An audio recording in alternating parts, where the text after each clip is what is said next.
अल्हम्दुलिल्लाहि रब्बिल आलमीन वस्सलातु वस्सलामु अला रसूलिल करीम व अला आलिहि व सहाबिहि अजमईन अम्मा बाद। फ़ौज़ु बिल्लाहि मिनश शैतानिर रजीम बिस्मिल्लाहिर रहमानिर रहीम। अस्सलामु अलैकुम व रहमतुल्लाहि व बरकातुहू।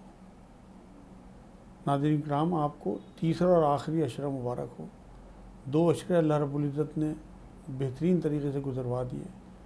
अल्हम्दुलिल्लाह इतनी ज़िंदगी दी कि हम तीसरे अशरे को पा गए।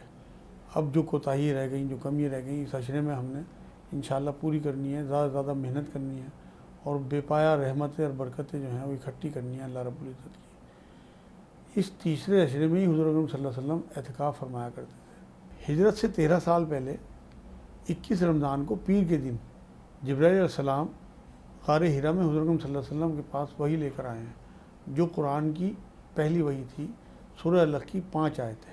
उस वक्त हुज़ूर अकरम सल्लल्लाहु अलैहि वसल्लम की उम्र 40 साल थी और ग़ार हिरा में हुज़ूर अकरम सल्लल्लाहु अलैहि वसल्लम गौर व फ़िक्र के लिए जाया करते थे।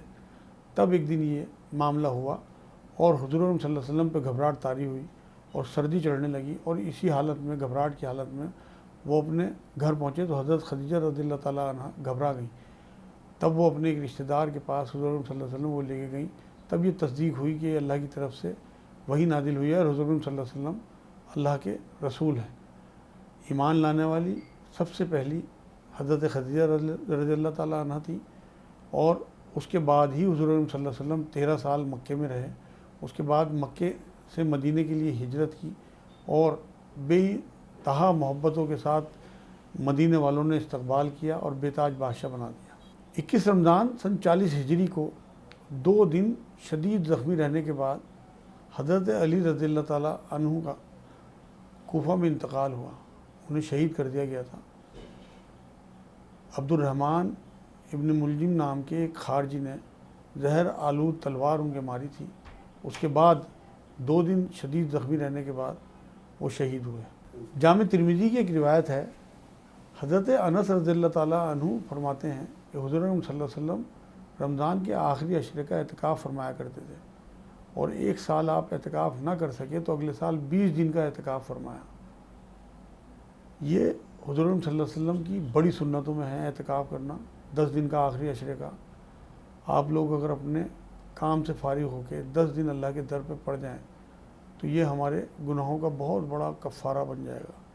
एतिकाफ़ की रूह ये है कि अल्लाह ये हमें टीच करना चाहता है कि 10 दिन तुम अपना कारोबार, अपने बीवी बच्चे, अपने मामलात, अपने हालात सब छोड़े, मस्जिद में पड़े रहे, मेरे दर पे पड़े रहे और तुम्हारे सारे मामलात, कारोबार, घर सब कुछ उसी तरह चलता रहा। इसका मतलब वो तुम नहीं चला रहे थे बल्कि मैं चला रहा था और जब तुम दुनिया से चले जाओगे तब भी ये सब कुछ इसी तरह मामूल से चलता रहेगा और उसे भी मैं ही चलाऊँगा। ये इसमें हमें तरबियत मिलती है। इसलिए कोशिश करें कि एतिकाफ़ आप आखिरी अशरे का करें। आखिरी अशरे का ना कर सकें तो कम से कम ताक रातों का करें, जिसमें अल्लाह के रसूल सल्लल्लाहु अलैहि वसल्लम ने लैलतुल क़द्र को तलाश करने का हुक्म दिया है। अगर आप ताक रातों का भी ना कर सकें तो कम से कम आखिरी 3 दिन का करें और ये भी ना हो सके तो कम से कम मस्जिद में दाखिले के वक्त आप एतिकाफ़ की नियत कर लिया करें तो इंशाअल्लाह अल्लाह आपको एतिकाफ़ का सवाब देगा। वमा अलैना इल्लल बलाग।